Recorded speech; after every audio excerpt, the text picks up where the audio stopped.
Hi, everyone, and welcome to the fourth episode of Murrow Minutes Goes Virtual. I am your host, Mackenzie Johnson, and we're excited to be here with you today to talk about how to be successful in virtual finals this semester, as well as how to reduce stress and take care of yourself while we are unable to do what we normally do during this COVID-19 time. So as usual, we have some awesome student ambassadors here with us from the Murrow College. So I'll have them introduce themselves, and then we're going to jump into some questions about what you should do with how to prepare for finals, what to do if they don't go as well as maybe you had hoped.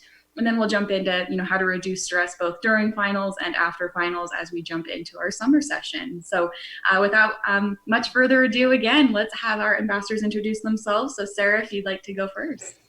Hi, my name is Sarah Mundy. I am a senior and I am double majoring in communication and technology and public relations. And I'm Jane McDonald. I am a junior this year, and I am studying journalism and media production, specifically broadcast news. Fantastic. We have great, like I said, ambassadors here with us today with some different perspectives on our majors and classes and kind of year in school. So I think they'll be able to give us some great answers to these questions as we jump right in. So for our first question today, I'd like to ask you guys, how do you typically prepare for your finals, particularly in the Murrow College? So a lot of Murrow students, this week is kind of more their finals week, right? They have group projects, they have essays, they have things to turn in before finals week even happens. So how do you guys typically prepare for finals? And then maybe how has that changed as we've gone virtually this semester? So Sarah, I'll turn it over to you first. Usually for me, within the Murrow College and studying and writing essays, I always print any type of thing that I'm writing, any presentation that I'm practicing for, I always print it out because doing it on the computer all the time, and that goes for now during COVID too, printing something out and having it in my hand and being able to physically edit has improved my writing skills really.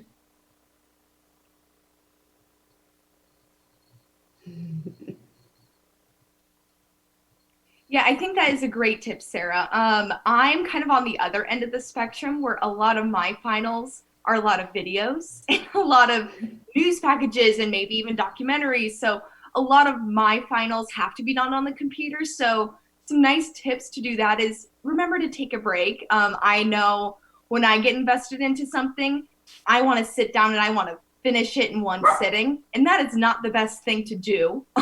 So remember to take a nice break and kind of set a schedule for yourself. That way you don't have to do 12 hours of editing in one sitting. I think that is really important. Absolutely. As we all are in these Zoom sessions, as we all, are doing meetings online and testing online, it's really important to remember, hey, I got to stand up, I got to take a break, I got to go for a walk. So that is really important to remember to take a break, even though all of our studying and things are happening kind of online this semester. Okay, so I think next what I want to ask you guys is, again, I know a lot of Murrow students don't maybe have as many written final tests, right? Maybe not quite as many as exams as maybe someone in engineering might have, for example. But when you do have final exams, written exams, what are your best test taking tips as far as, whether it's in person or online? And Sarah, again, I'll turn it over to you first. The first thing I always do, either when I'm studying or when I'm taking a practice test, is I physically put my phone down. Being online and having so much access to technology, we think we can double task, but for me, I have to physically put my phone down. Another thing that I really like to do, and it's kind of a little nerdy, but I like to practice with the pen or the pencil, or maybe, take some hand cream or something and really practice in that environment and stress myself because I have test anxiety. So when I get into that environment, I need to have the comforts of like, oh, I know I could practice with this pen because I've done it before. And I know I can do these things because I've done it before. So just that repetition. So when I'm taking an exam, especially for maybe a subject I'm not the most confident in, I actually always go and see my professor, which might be a little difficult during this whole pandemic with everything on Zoom, but they still have office hours. So I would really recommend hopping on Zoom and chatting with them for a little bit. Nothing is worse than taking an exam or a test on information that you really just don't understand. So that's my biggest piece of advice before taking a test. If you have any questions about any area of the content, go and ask your professor or your TA would be a great source. Those are awesome tips. Honestly, those are things that I was going to bring up later as tips that I would recommend to students as well. I wrote down even what Sarah said about test anxiety. I know a lot of our students really do experience a lot of test anxiety, especially as things move online. So I think practicing in the environment that you're going to be taking that test is a great way to kind of manage that. And then, like Jane said as well, making sure you're reaching out to your instructors and your advisors if you have concerns about taking something online or you're really struggling being successful in that environment. Reach out to us, reach out to your advisor, get connected with that instructor or TA, and they'd be able to help you. So I think that's a great piece of advice from our Murrow students about actually taking exams. Conversely, from that, kind of on the opposite spectrum of that, how do you guys prepare for group projects, right? So kind of the things that Murrow students do a lot, whether it's essays, group projects, some kind of presentation. How do you guys prepare for that in comparison to maybe actually sitting down and taking an exam? And again, Sarah, I'll turn it over to you. Whenever I do group projects or group essays, I always make sure to have open communication with my professor, because a lot of times those expectations will change over time, and especially with COVID, something that was originally 10 pages is now 8, and something that wasn't getting graded as hard is now getting graded less, just depending on, the accommodations that your professor might be giving you. But having that open communication so that if you're like, hey man, I'm really struggling with this, I need to find a different topic, or my group members aren't working so well just because of how stressful this environment is, you're able to go and feel comfortable talking to your professor or your TA. I couldn't agree more. Clear communication is key when working with a group. I actually was just doing a big group project yesterday, and I was so thankful that all of my group members were really on that same page, because if we all had different ideas of what we wanted out of the class, what type of grade we wanted, what type of project we wanted to put forward, who knows how it could have ended up. But because from the beginning we really set good communication standards, everything worked out great in my opinion. So communication is key. Great tips again. I love those answers, especially when you are dependent on other people to complete your group projects. I think making sure that you have that communication is really, really important. So I appreciate you guys kind of talking about that and bringing that up. For our last question about, preparing for finals, what are your suggestions for students that, kind of moved online and are more virtual this semester? Have any of your habits or tips changed as far as preparing for something online that maybe traditionally was, in person? What can you recommend to our students to help be successful in that environment? And Sarah, I'll turn over to you. Definitely, like I said before, to put your phone down, take some time away from your technology. If you need to, get up and leave the space that you're studying in and try, studying in a different location. Sitting sedentary for a long period of time can be difficult on the body and the mind. So definitely get up, run around, have a dance party. I think that, definitely move around. Oh gosh, I would say if you're taking maybe a final in a timed kind of sense online, I would understand how fast time can go, because time can move a lot quicker when you're at home versus maybe in a lecture hall taking a large test. So not to put any extra stress or anything, but just keep an eye on that time. Maybe even take a few practice tests, or just see how quickly you understand that content and how much extra time you might need to take the test, and always keep an eye on the clock.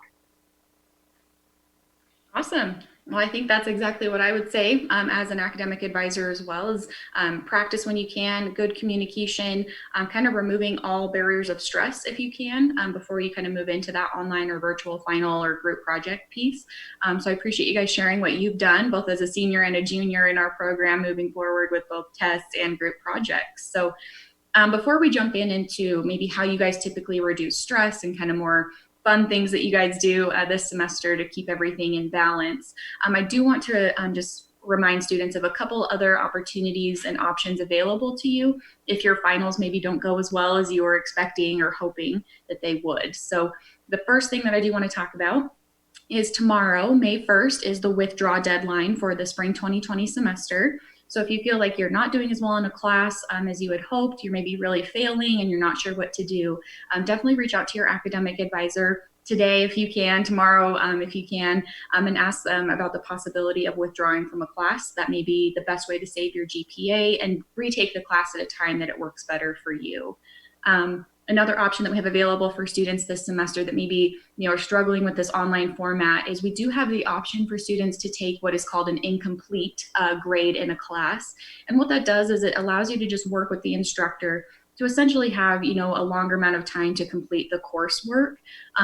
The grade, your final grade, is posted as incomplete until you finish the coursework, and that is something that you do need to work with both your academic advisor and your instructor on. But it is an option this semester as students say, I didn't have internet for a week. How am I supposed to complete the assignments or the group projects when I don't have access to the resources that I do need? So keep that in mind as well. If there's a class that you are struggling with, that is an option. And then the final one that we've enacted this semester as an option for students is the pass-fail grading system. So if you feel that, maybe you have a C- or a D+ in a class, but it's because maybe of the online format and, you thought that maybe you'd get an A in the class, but the virtual has just been too challenging.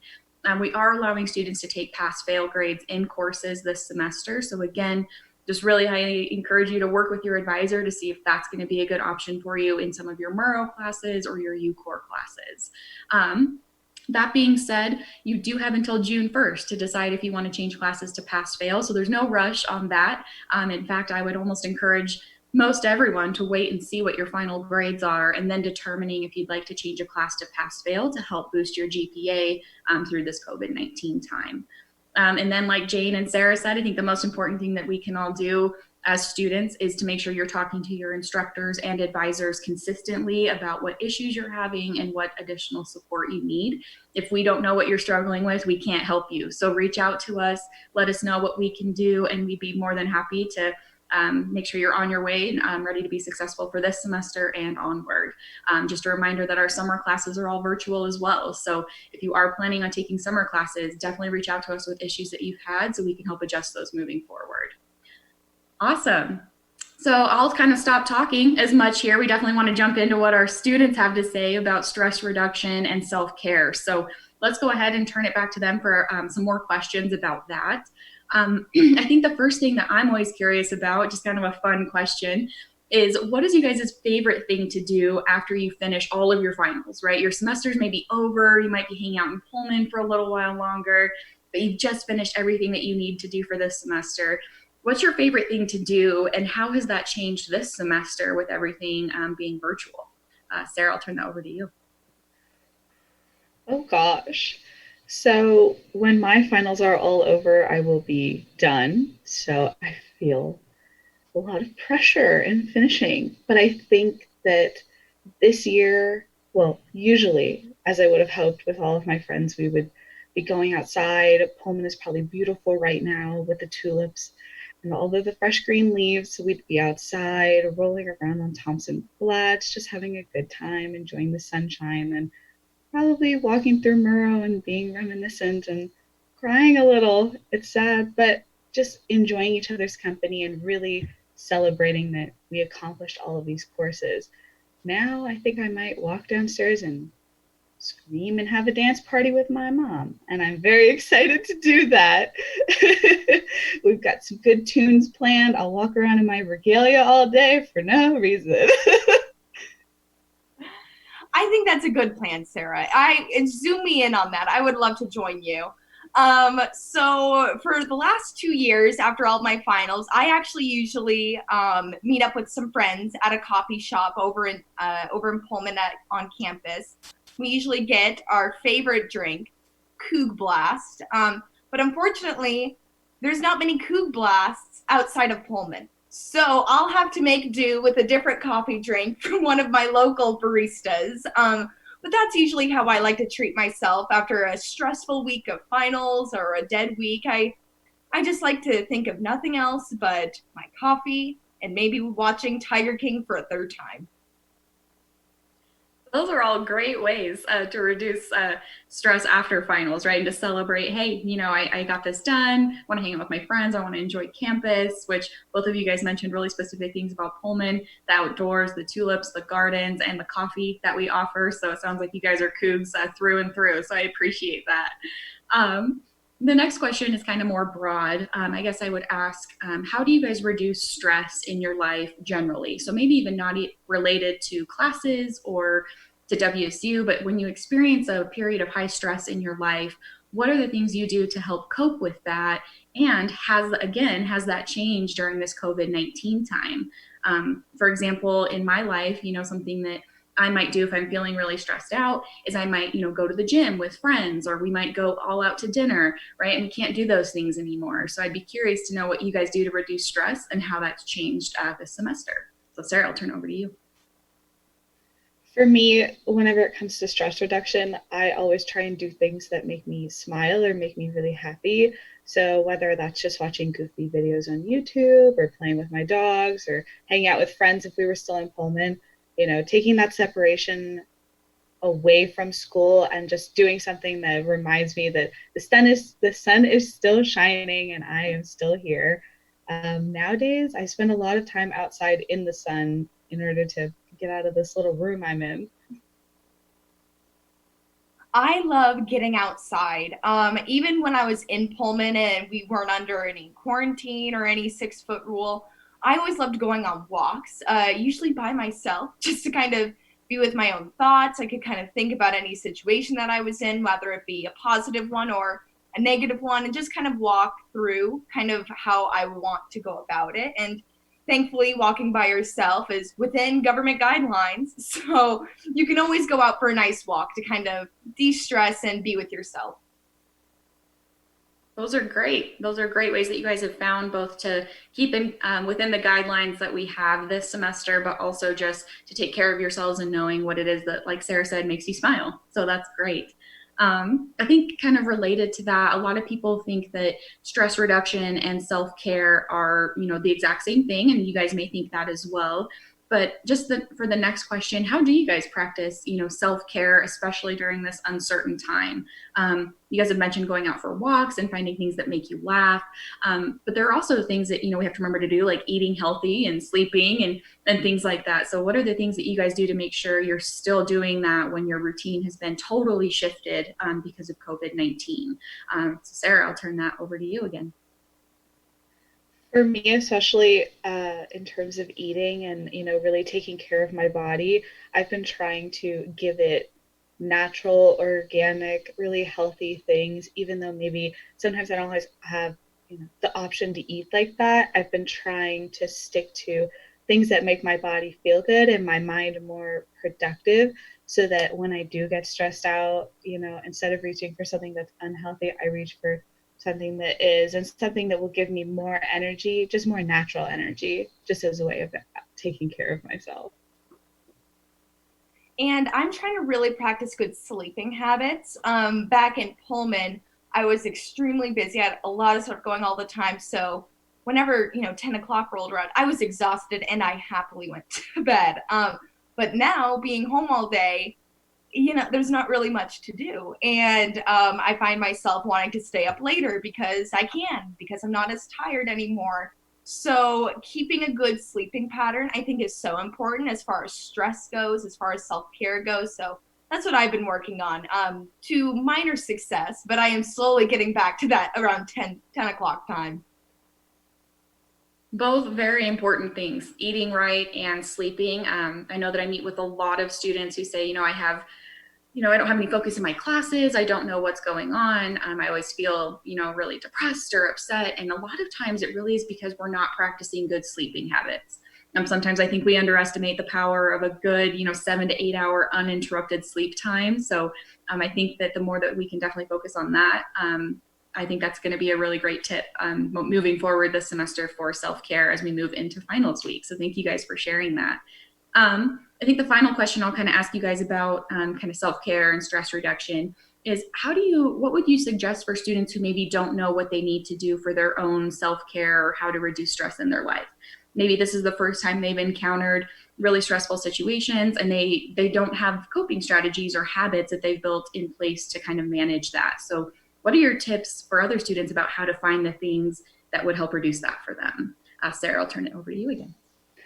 I would say if you find yourself in a very stressful situation, always feel free to call someone, go online, find those online resources. If you feel in distress, communicate that with your family and friends that, I don't know what's going on. There are people, there are hotlines that can help you. I would say taking a physical break from your computer is probably the best thing that you can do. Other than that, just figuring out, what makes you happy and what gives you that, like, oh, I feel so much better feeling, and knowing that there are resources and people willing to help.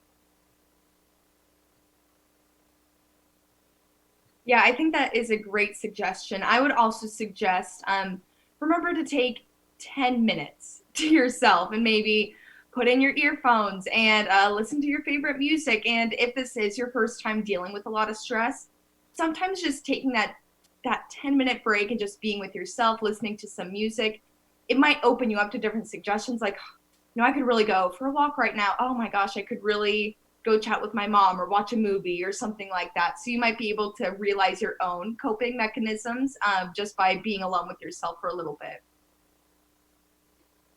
Thank you guys for those suggestions for students who need a little extra assistance in finding ways to help them manage during finals time, but also during this kind of tricky, like I said, COVID-19 time.